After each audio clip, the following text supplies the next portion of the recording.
This is CHSR 97.9 FM here in Fredericton, New Brunswick, Canada. This is Python's Paradise, your film and music show, and this is your host, Greg Gilbert, aka the Python Hyena. And folks, regardless how unpopular this film was, I enjoyed it. I'm talking about Miss March, and it is celebrating its 10th anniversary this year, and I got the Fireman Rick on the phone. Yes, Mr. Geoff Meed himself. How do you do, Jeff? I'm doing all right. How about yourself? I'm doing great. What's it like where you're at there in nice sunny California? Actually not so sunny right now. It's actually been sprinkling. Yeah? It's pretty rare out here, but I don't know how much global warming is over exaggerated, but we've had some rain this year. Well, I'm in the New Brunswick, Canada section. Have you ever been out this way before? I've worked in Vancouver. Okay. That's it. Yeah, you're on the East Coast, right? Oh yeah, I'm actually 4 hours ahead of you. Oh wow, okay. Yeah, I'm an hour ahead of Toronto, so a lot of people never know that. There's actually something beyond there, so there you go. So before we talk about Miss March, I was just wondering if I could get a little bit about your background and how you got into the acting business. Yeah, I pretty much came from a military family, so my life plan was play football, go play college football, go into the military. And that all got derailed with my third knee surgery by the time I was a junior in high school. Okay. So, all the colleges lost whatever. It wasn't like huge interest, but some people knew me. That went out the window early. So my first surgery, I think, was my sophomore year. So then my plan was just go enlist in the military. And went down to enlist, and because I had surgical hardware in my leg, back in the Reagan administration, it's different now, they wouldn't take anybody. You couldn't have flat feet. So then I decided to go to college, and was kind of on a lot of the characters I played weren't too far from the type of person I was for a while there. So I got kicked out of college, and parents called me home, and out of complete boredom, one night, my mom asked me if I want to go see a play at the college. So I went to the college play and met this girl named Becky. Okay. And Becky was in the local community theater. So I kind of ended up dating Becky. And she kind of said, hey, you should, why don't you audition for a play? So I auditioned for, what the hell was it called? Funny Girl. Okay. Which I think was Barbara Streisand or something. Yep. And so I got cast, and that's kind of how it started. Literally, a girl got me into it. Were you nervous to do your first play? I guess the very first one, yeah, because I had no idea what the hell I was doing. Okay. And then I just wasn't doing well in business. Okay. So I ended up switching over to drama.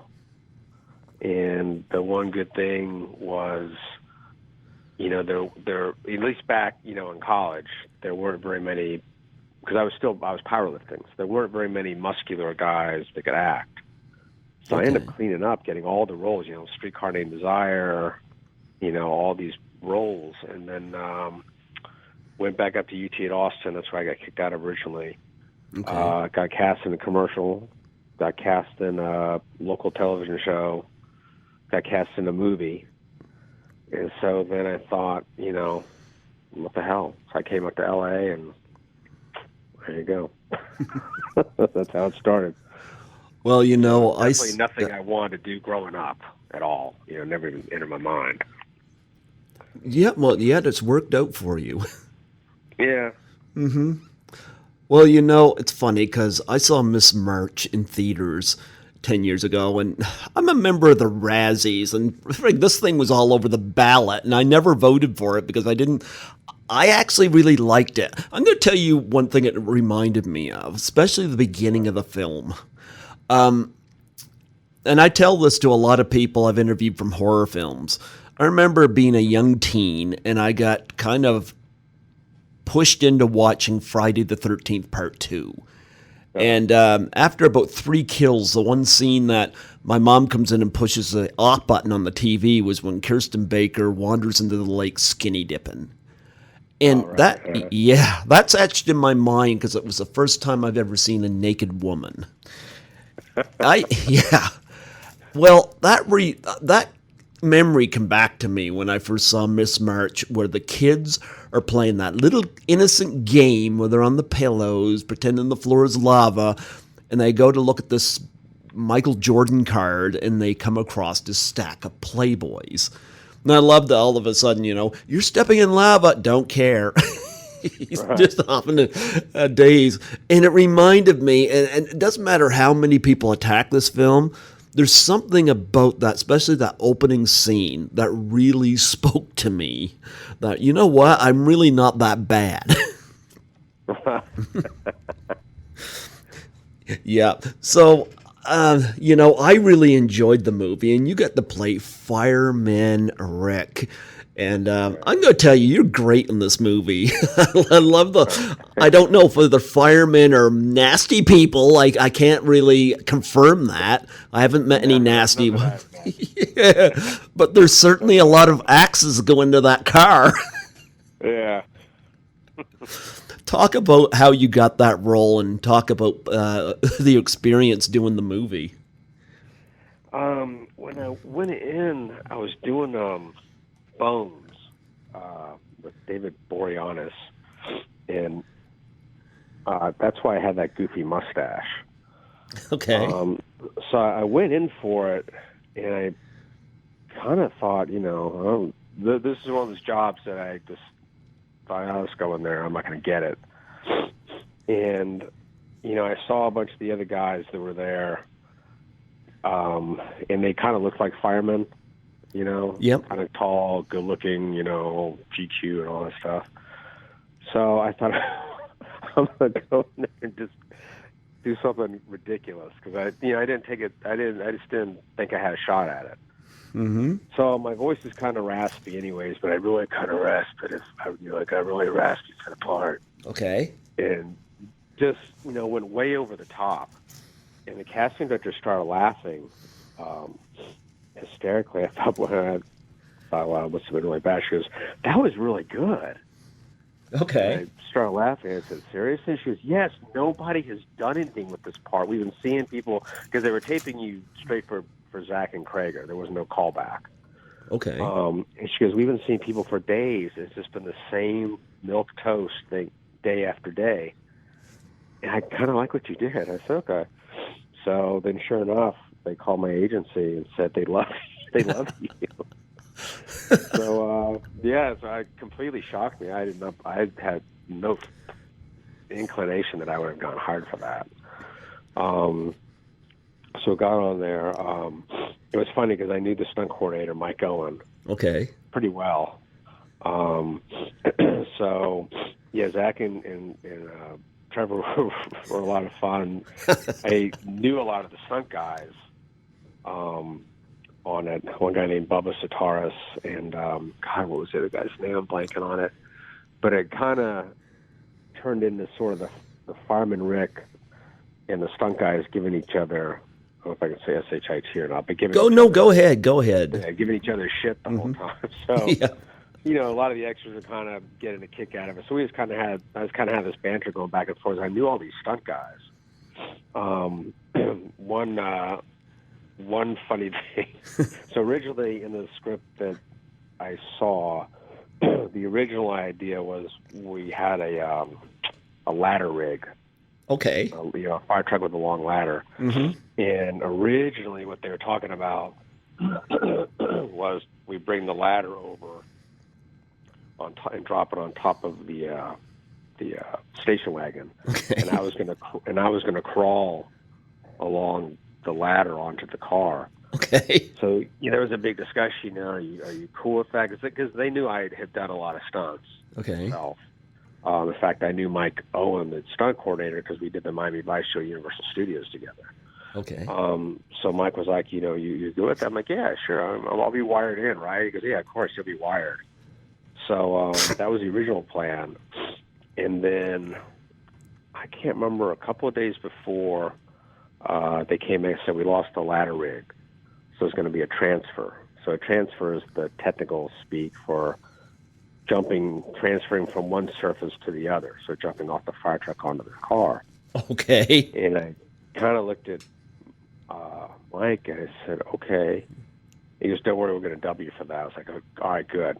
So I'm cool with doing a lot of stuff, but not that. Yep. So I did a green screen transfer where we had, and that, it's nothing. So we had the fire truck on the stage and a green screen behind it. So basically, I just jumped off the fire truck onto a crash pad. Big deal. Okay. So then we got out on the freeway that night, and I'm wired in along the fire truck because we're going 55 miles an hour. Okay. So I've got a wire. So if I fall, we did a practice fall where I jumped off the side of the fire truck, and I was about a foot from hitting the pavement. So I got back up, so we started shooting, and we did a couple of takes of me walking, and I can't remember which one it was, but one of them came over and said, "Hey man, you want to do the jump?" And I said, "No." And they kind of looked at him and they go, "Why?" I said, "We're going 55 freaking miles an hour. If I miss that hood or I roll off, I'm going to get killed." And Mike Owen came over and goes, "He is not doing the transfer. He's not doing the transfer." So, in the film, as I just watched back, it doesn't look like it's that big a deal, but we were going 55, 60 miles an hour down the freeway. Mm-hmm. And Rex Riddick, who's a great stuntman, so I went over and doubled Rick. I hooked myself in, just swung an axe, and he did the transfer.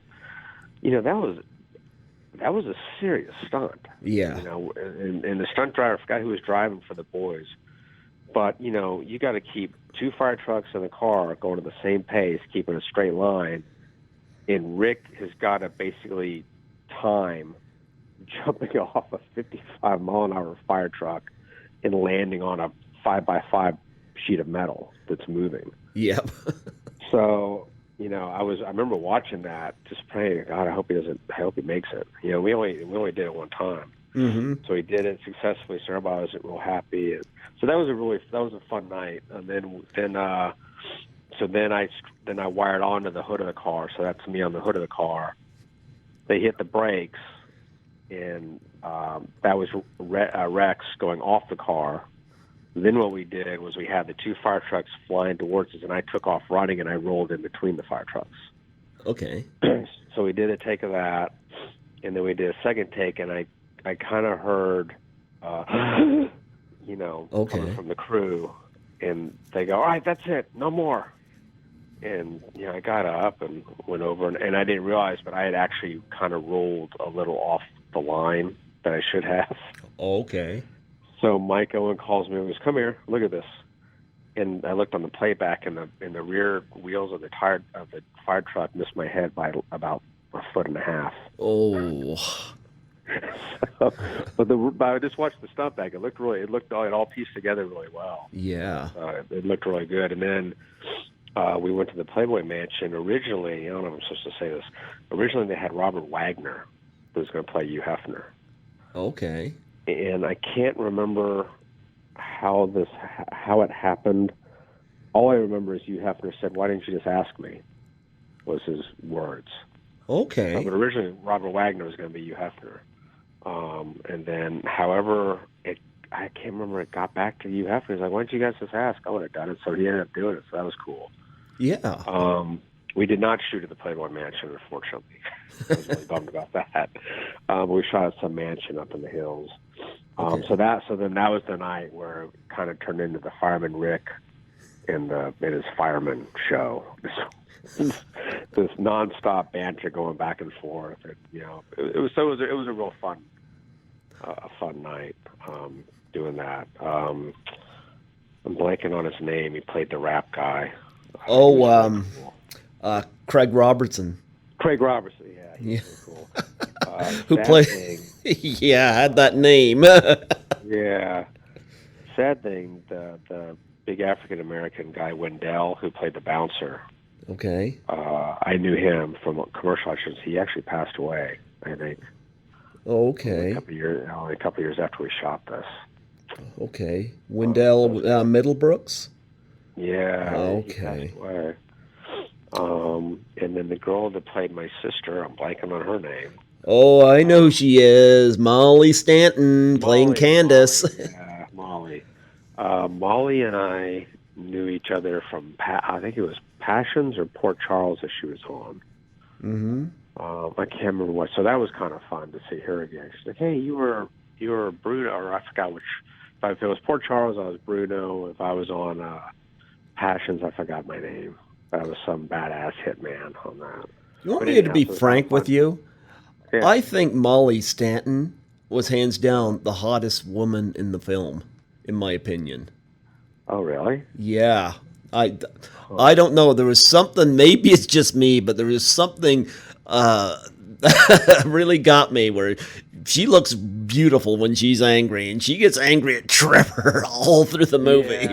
Yeah. But she is cute. Yeah, the way her eyes squinch up and she's got those bangs. Yeah, I can see that. yeah, I thought she was stunning. I loved her in this movie, and what a daring part, because she's playing a woman with epilepsy, and of course Trevor doing everything wrong. The stunt that happens, I has him on the run, and I got to admit, it was hilarious yet cringing. Yeah. Yeah, I have to admit, I kind of, pulled my knees together at that scene. I'm like, yeah, that would hurt. Yeah. What was she like? I love the movie. Yeah. I don't know why. Is that when I know in America, it opened up against something huge. It wasn't, they didn't have the Avengers back then, but I remember whatever movie was opening that weekend, I was like, why are you guys even going to attempt to open up against this? Mm-hmm. I can't remember what the heck it was, but I was really pissed off about that because everybody went to go see that movie. It wasn't an Avengers, or a Jason Bourne, but it was something of that magnitude that opened, and everybody went to go see that for the first 3 weeks, and then nobody was going to go see a comedy when the whatever Avengers type movie's out. So I was really bummed that because everybody I know, because when I went to we went to the premiere, everybody was laughing. And Mm-hmm. my friends that saw it loved it. I thought it was hysterical. I did too. Potty humor, but that road trip potty humor type stuff. But I don't know. I was really bummed that it didn't get a better shake at the theaters. Yeah, but you know what? It's getting a good shake here. It's getting celebrated on this show. Okay, good. But yeah, I loved Molly Stanton in it, and I just loved her dominance in this film, and yet there's a soft side, but don't tick her off. Yeah. Talk about working on with her within this film. Because I know she gives Wendell a ball crushing moment. Yeah, I was actually just watching it just now. It was kind of funny. I haven't seen Molly in years, but she was kind of. I remember kind of in character the whole time.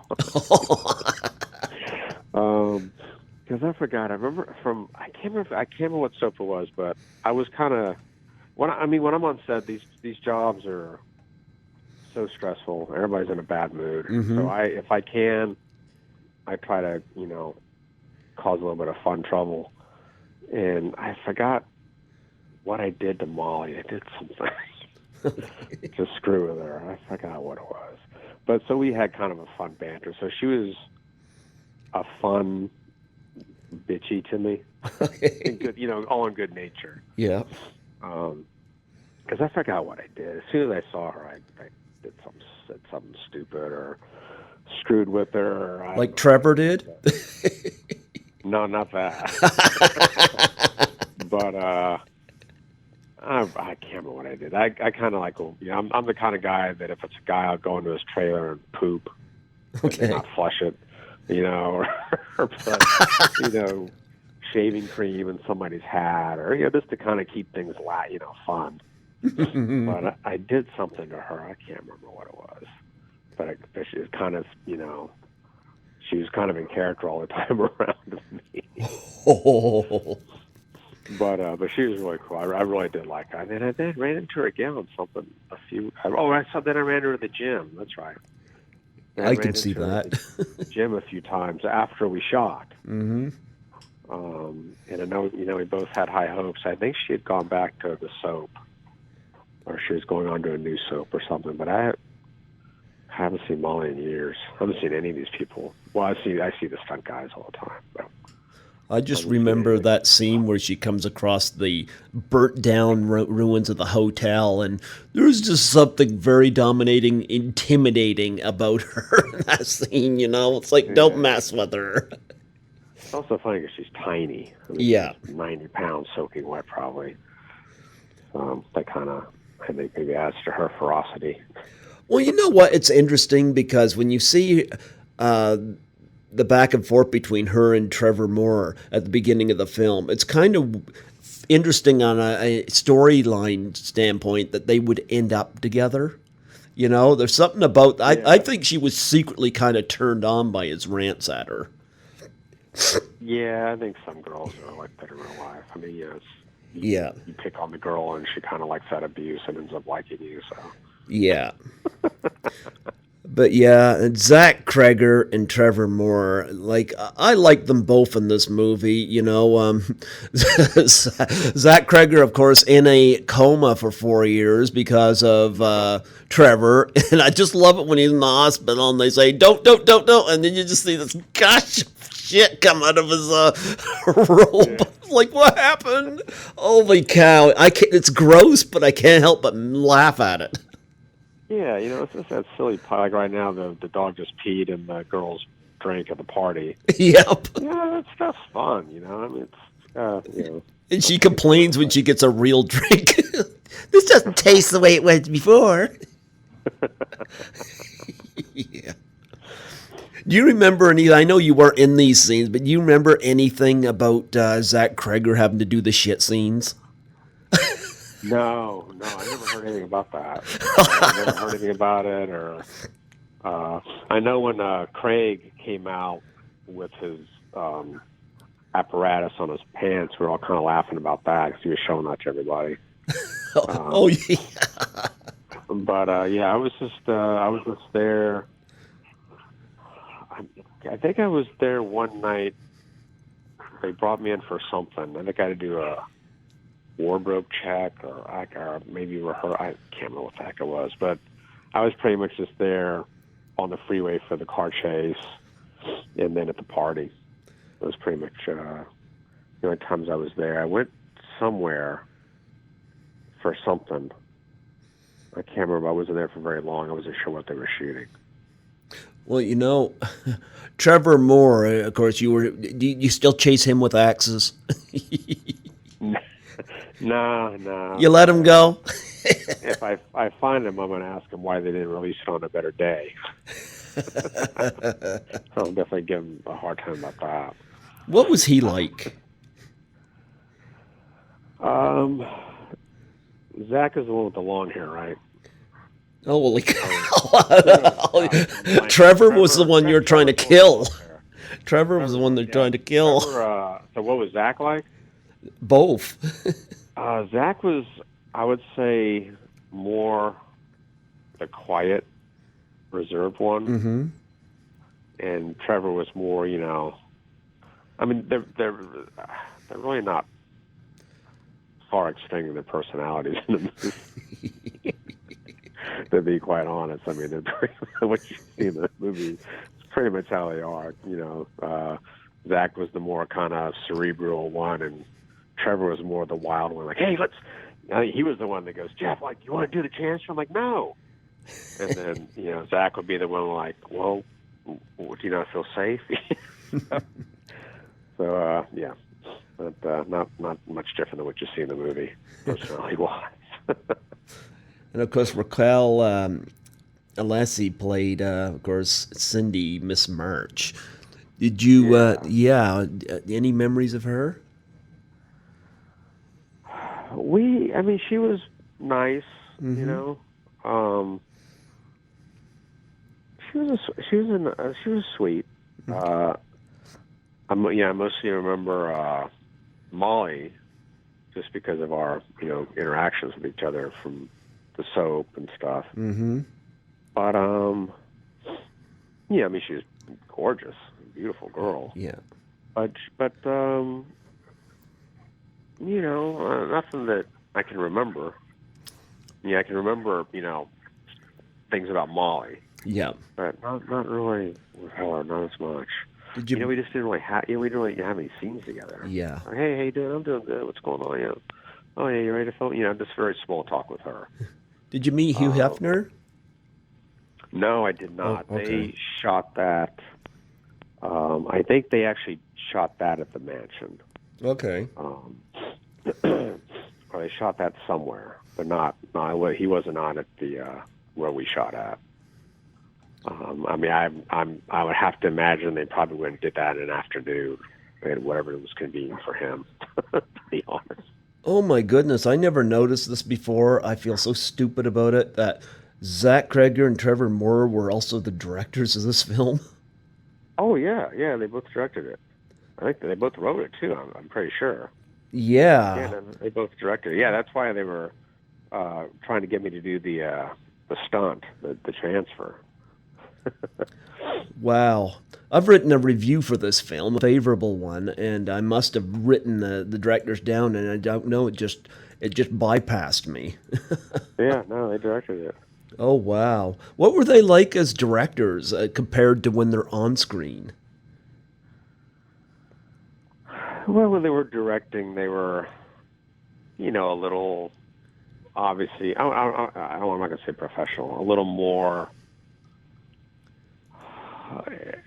business oriented, I guess. They got to be, I mean, when you're acting, you have sort of a leeway to screw something up, but, if you're directing, I mean, now you're talking about wasting serious money.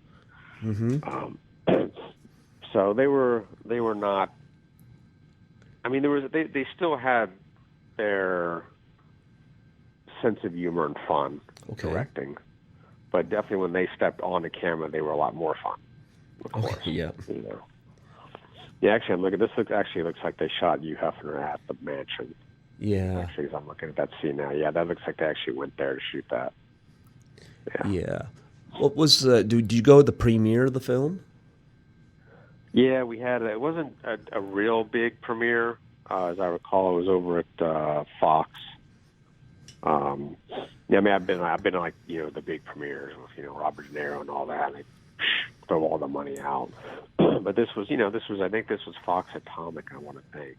Okay. And the budget was, I think, 8 or 10.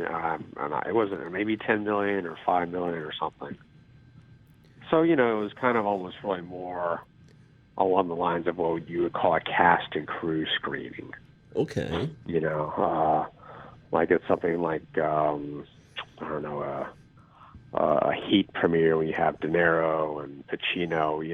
They have a whole street lopped off on the lot, and you've got a buffet and open bar, and so when you talk about a budget like that, then you have a real big thing. But with something like this, it almost kind of becomes like a cast and crew screening. And, Wow. Maybe some popcorn and soda water and stuff. Okay. We just for a movie I wrote and acted in, we just had one of those, and it was at a theater downtown. We had a small carpet, and so a lot of it just depends on the budget. What they have allotted for something like that, for a premiere or a cast and crew screening. So, outside this interview, is this film gotten any attention from anybody this year, or am I the only one that's going to celebrate this film?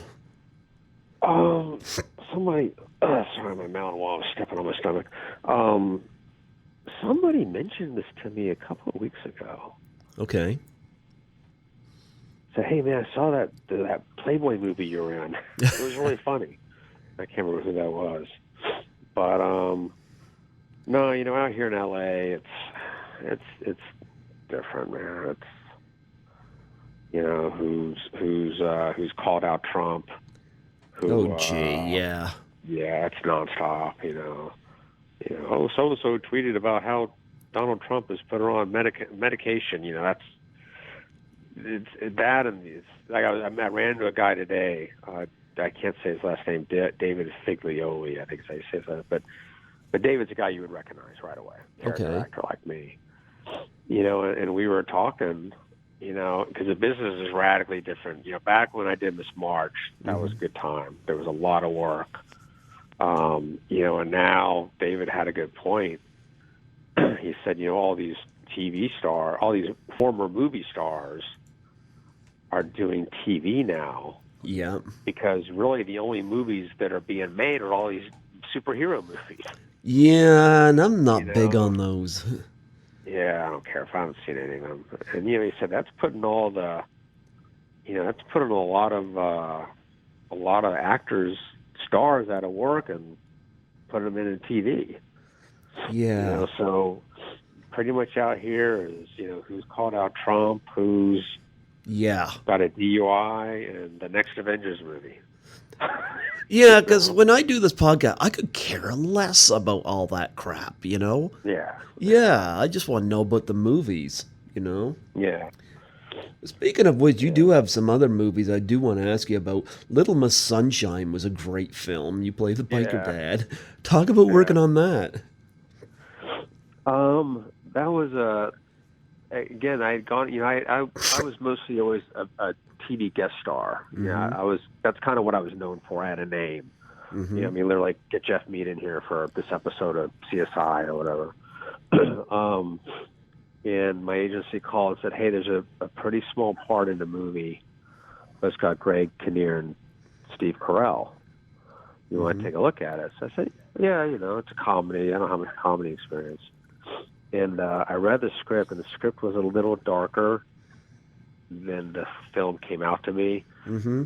But I read it, and I said, hell yeah, I don't care how small that is. That's going to win an Academy Award for something. And my agency hadn't read the script. They said, really? I go, yeah, I guarantee that's going to win an Academy. And, won 2. Yeah. Best script, and Alan Arkin for Best Supporting. Mm-hmm.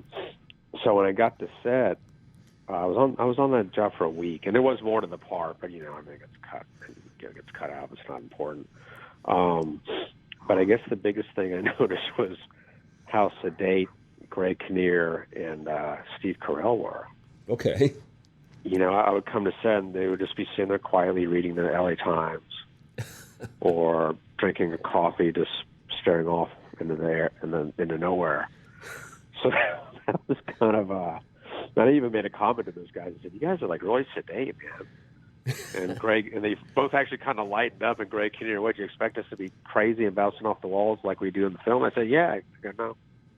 They just went back to reading the paper and drinking their coffee. And then the whole thing where I jumped up, that was not in the script originally. So I've been sitting there for days watching these kids, which was kind of creepy. Literally I'd have some 7-year-old child half naked or predominantly naked come up to me in a little bikini and take my hand and say, Mr. Mead, can I have a photo with you? And there was this gorgeous girl that asked me for my phone number. She was a pageant model. Okay. And I said, okay, yeah, sure. So I said, how old are you? And she was 13. Oh, gee. And I thought she was, 19 or 20. I said, oh, sweetheart, I can't go out with you. I forgot how old I was. I go, I'm older. She goes, well, that's okay. It doesn't bother me. I said, no, but it bothers me. I just go to prison. You understand this? So anyhow, I've been sitting among all these crazy kids for a few days. And then in this one particular thing, they were up on the stage and said, okay, let's turn around and swing around. We're going to catch a wide shot of the audience. Nobody responds. Then we zoom in on Jeff clapping. Okay. And I stood up and went, fuck yeah! And I did the devil sign, and everybody got, all these children, hundreds of children, their parents, and it got dead quiet. And then everybody started laughing. And the first assistant director goes, "That was awesome." And the directors go, "We're going to keep that without the F-bomb. Don't say the F-bomb, but jump up and scream like that. Yell something." So that's how that little, yeah, all right, I think is what I said. That's how that came about.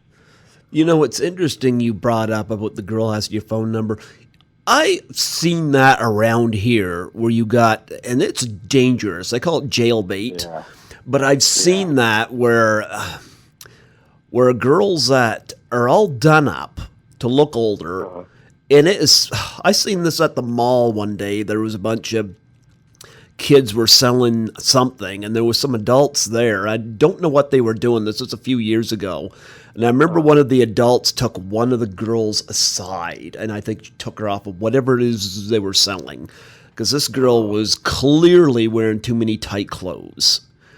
Right. And I'm like, where do they get this in their head? Like, enjoy your childhood. Like, I'm sorry, but there's something wrong there, But my friend said to me, I said, that's jailbait right there. Yeah. I almost think it's parenting. I mean, here in L.A., there was this kid had to be 8 years old. Yeah. With her ass hanging out of her shorts. Yeah. With her parents, and I kind of want to go and go, you realize that and I just think about this because I teach, I don't want to talk too much about it because Hollywood doesn't like it, but I teach corporate self-protection seminars, sticking fingers in eyes, hit people in front, all that stuff. Okay. So I think in terms of how a predator thinks. Yeah. Because I get paid a lot of money to go teach these seminars. And, and I want to go up and go, do you have any idea how your daughter, who's a pretty little girl with her ass hanging out in shorts, walking down Hollywood Boulevard, do you realize the people that are out here looking at that? Yeah. I don't get it, man. I blame the parents for all this stuff. But I don't know. There's something about the forbidden, because I remember before the Olsen twins turned 18, everybody couldn't wait. All these disgusting comments online. The moment they turn 18, you don't hear a thing. They all stop. And it's like, what is with that? Yeah, I don't know. I've had a crush on Emma Stone for over 10 years. Oh, yeah. And I still think she's as beautiful now as she was 10 years ago. Yeah. But never, like when she did Superbad, she was 18, and that was the first time I seen her. And here she is now, 30 now, and I still think she's stunning. I don't have to look at some 13 or 12-year-old, I could. Yeah. Hollywood has a problem with women getting older. And you see this, I don't know how Meryl Streep and Diane Keaton and Helen Mirren, they're lucky to be able to keep getting work because they're competing against these films where you got obviously way older men with these much younger women. And it's been like that forever because there's no way Grace Kelly was the same age as Jimmy Stewart or Cary Grant. Yeah. What's funny, I think Helen Mirren actually got more attractive the older she got. Actually, I thought she got prettier as she got older. Well, she's a good badass, I'll tell you that. Yeah. She's cool. Yeah, you're right. It is. They keep the guys get older and the women stay young. Yeah. So, and I think that's a real subtraction to women out there that are really talented, Yeah. Yeah. Another film I want to... no lack of talent. Yeah. And then there's... sorry. Oh, I was going to say Resident Evil Extinction. You were in that as Pock Mark. Oh, God. That was a disaster. I won't... You know what? I never know who's going to hear this, so I won't go into detail about that, but that was a clusterfuck. You want me to tell you something? I've only seen 2 of the films, and I thought they were both shit. And I'm not even sure. I might have seen this one. I don't know. If I did, I thought it was shit. Yeah. It wasn't a good thing. Those parts we had were 13 pages. 13 pages kind of translates to a minute a page. Yeah. And our parts were big. Okay. The way it ended up, due to certain circumstances, it looks like we were all extras. Okay. And when we went to the premiere for that, me and that whole group, we were furious. We were so pissed off because even when we were filming it, we kept saying to each other, "Are they covering this? Are they getting enough coverage on this?" Mm-hmm. So yeah, I was really, because I was pretty much the leader of that group, and a couple lines they kept of mine are off camera. Oh. So we all kind of looked like extras. We were out there for 2 weeks. Yeah. So yeah, that was not a good job. Well, I mean, it was a good job to do, but the way the end product was infuriating. yeah. But it's Hollywood, What about The Day the Earth Stood Still? You were in the remake of that. Oh God. Yeah, that was another one. I probably shouldn't say this, but I will. I had gone in, so that was a reshoot. Mm-hmm. They'd already shot the movie, and they need to go back and do some pickups. Excuse me, do some pickups. And so I originally went in for Robert Knepper's role, Mm-hmm. the field commander, and I went in for that. And they called back and said, "Yeah, I'm on avail, but I'm on watch and advise, or whatever." And they called back another few days later. They said, "Well, actually, they're going to go with another actor." Obviously, Robert Knepper's a fantastic actor, but they said, "But they want to offer you the field communications commander." And I said, "No, I'm not going to do that." So then it kind of turns into this thing. This happened a couple of times on a couple of big films I've done, where by saying no, you put the casting office in a not too favorable position, saying, "Well, he doesn't want to do the film." Okay. And then the director comes back and says, "Why?" And the casting director says, "Well, he feels the part's too small." And then it kind of turns into that director might say, "Well, fuck this guy. I'm never going to hire him again." Work. There's a big thought I hear that work is work. Mm-hmm. And I don't subscribe to that at all. I don't believe work is work. I believe in quality and size and a paycheck at the end of the day. Yep. So that was one of a couple of films where it kind of turned into, you run the risk of that casting office not bringing you in again, Mm-hmm. because you turned down the last thing. So that was one of those jobs where I said, "No, I'm going to fucking do that." And then it kind of turned into, well, then you run the risk of this director maybe remembers, or the production company remembers, or the casting director doesn't bring you in because you cause problems. So they end up saying, "All right, I'll fucking go do it." So that was a perfect example of that. I think Jennifer Connelly is gorgeous. Did you meet her? Oh, heck no. It was me and Robert Knepper, Okay. 1,000 extras. Well, that's That too was it. bad. Yeah. And you're listed here as in Fast Five as well. Yeah. Yeah. I was never a big fan of the Fast and Furious movies. I thought Smokey and the Bandit had a lot more personality. Right. Yeah. Yeah, I didn't see. I only saw a few of them, and of course, after number 5, I didn't see any of them. Well, you got a lot of television here, and I'm looking over your credits, and I can't get into all of them, but talk about some of your most memorable television that you've done, the ones that you cherish the most. I would probably say The Closer was a real nice one. I played a cross-country serial killer, Okay. truck driver. When I went in for that, all the guys there were great big truck drivers, and then there was me. And I kind of figured a lot of the guys were going to play crazy, because the guy had lines like, "There's something about a woman's body when the life drains out of it. There's a quiet there that's soothing." Okay. And I knew guys were going to be going, "There's something about it." I knew they were going to be playing crazy, and I went in there and just did everything very normal, conversational. And Kevin Bacon was directing the episode. He was kind of looking at me. They were kind of looking at me. So they brought me back in for the guest for another part. Okay. And then at the end of the audition, Kevin Bacon goes, "Okay, we just want to see what you're really like." And I said, "Oh, all right." So I left, so I got the job. And then when I was on set, and Kevin Bacon was great. That was probably one of my most memorable jobs, just because he directed it, and I got to work with him. Okay. As a director. But I said, I wasn't really what you were looking for. He goes, no, dude, we're looking for a big fat redneck truck driver.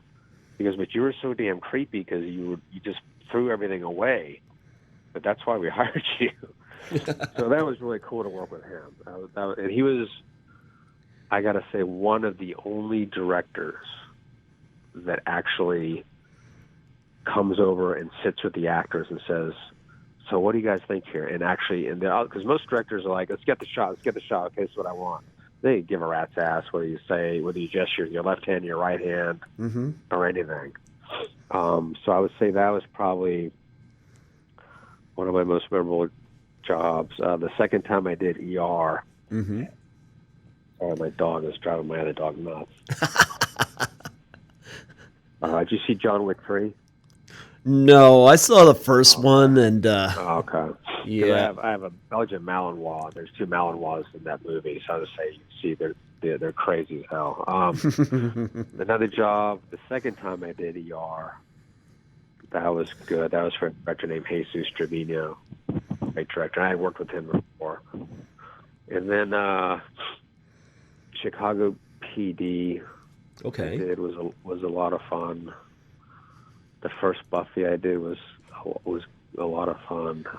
Nobody knew what that was, because I did the 5th episode of the first season, so nobody knew what a huge hit that was going to be. Yeah. So that was kind of fun. The Magnificent Seven was a blast because I got to work with, Ron Perlman, Eric Close, Michael Bean, then a lot of the other jobs just kind of turned into a blur. Like, oh, I did that. Oh, okay, I forgot about that, But that was mostly what I was known for, was to the TV bad guy. Yeah, well, I noticed you and Ms. March, I was happy to have you on here. I was wondering, do you ever get to do the convention scenes? I've been asked to do it. The problem with someone like me is, I got asked to do Comic-Con a few times or whatever. Yeah. When you're Geoff Meed, I've got to pay myself to get there. I've got to put myself up. I have to provide all my materials.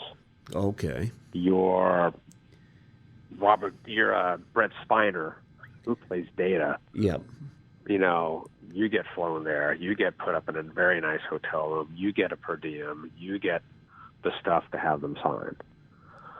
So. That's not fair. Yeah, so that's what that comes down to. So I always turn them down. That's unfortunate. No, that is really not fair, Yeah. No. I mean, I guess, you think about, the crowd that I'm going to draw, the crowd that Brett Spiner's going to draw, I guess that's the way they got to look at it. Yeah, but movie like Miss March, I know there's a small cult following out there for that. I don't know if there's going to be any cons with it, but... Yeah. But here's a question I ask all my guests. What's the most interesting thing you've ever been asked to sign? Oh, God, I signed a kid's forehead.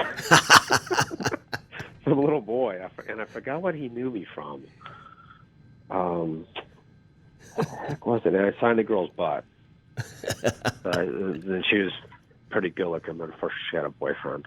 So I felt kind of awkward. He's like, yeah, no, dude, sign my chick's ass. So, I forgot what that was. I can't remember what that was from, and I can't remember what the kid was from. But so one boy, he asked me to sign his forehead, and I said, well, are you going to take a bath tonight? He goes, oh yeah, but we'll take a picture of it. I said, okay. Okay. And then, some really hot girl, like I where this was at, asked me to sign her ass and pulled her pants down, and took a Sharpie and signed her butt cheek. And then her boyfriend, posed with her, pointing at it, with me in the picture. It's going to be a bizarre picture. But,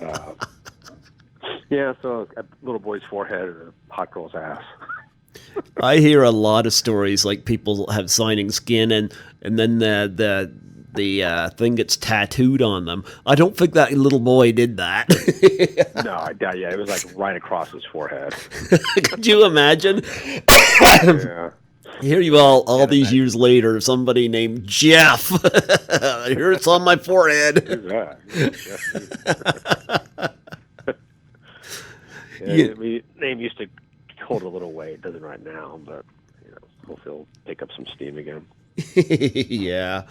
Well, I'm really sorry the Comic Con things didn't work out, but I think, you deserve better treatment than that, But, do you have any charities that you want to promote and plug on here? Anything that goes towards preventing animal cruelty. Okay. I'm not a vegan, but I'm dead set against, hunting animals for sport or decoration. Same here. Yeah, and then I think they need to figure out a better way to take care of our meat supply. Yep. So I pretty much, all I eat is grass-fed beef. That's the only. I don't eat chicken anymore, or turkey, or pork, just because of the way the animals are raised. So. Yeah. What is it you eat?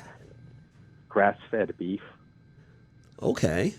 Yeah, so that's actually where you have the cattle. So it's like, back in the 1800s, they moved the cattle from this ranch to where they eat the grass. Mm-hmm.